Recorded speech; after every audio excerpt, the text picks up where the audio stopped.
video, I'm showing you how to make cherry ripe balls. So easy to whip up, no cooking involved. This is what they look like, and of course, here's me trying some. So moreish. Ingredients you'll need: chocolate of your choice, red food colouring, 125 grams of Kofa, 125 grams of cherries, a tin of condensed milk, sweet biscuits of your choice, coconut to roll, and 3/4 of a cup of coconut. Prepare your ingredients, melt your Kofa, blend up your biscuits, chop up your cherries and your chocolate. Add condensed milk to a bowl, add food colouring, give that a mix. Add Kofa, mix to well combine. Mix.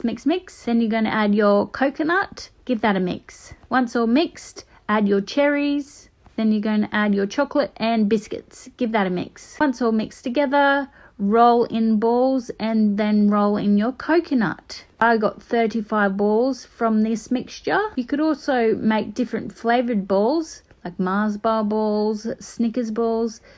The flavours are endless, really, guys. So you roll them all in balls and put them in the fridge to set.